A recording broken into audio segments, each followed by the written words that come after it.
we're going to write, we're going to share our experiences, and this blooms eventually into the Renaissance of Harlem.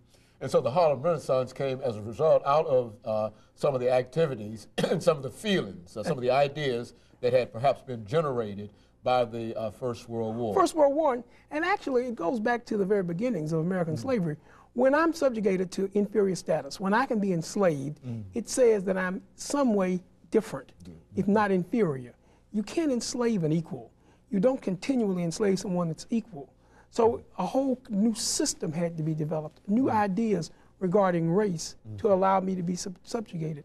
Even with the Civil War, and of course, the fight for freedom was not the initial cause of the Great American Civil War, but freedom for African Americans was the great outcome of that war. With the end of the war, you have the beginnings of racism. Not beginnings, but you have the continuation of it. It's not a Southern phenomenon.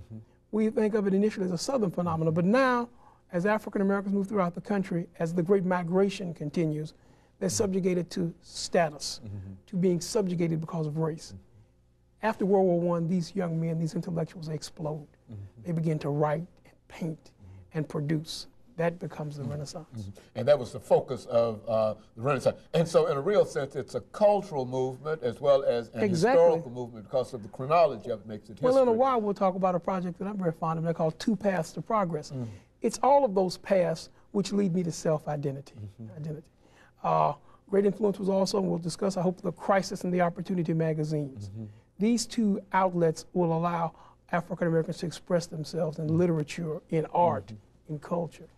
Let's look at those two magazines because I think that in a real sense you're talking about two organizations. That's right. And I think more than anything the population is probably more familiar with these organizations. Let's talk about the Crisis magazine and the organization. Well, the Crisis magazine was the information organ of the National Association for the Advancement of Colored People, the NAACP. Say something about that. Every organization needs a way to contact its people. The main focus of the NAACP initially was to combat the problems that African Americans suffered, especially hate crimes and lynching. It was to keep people informed.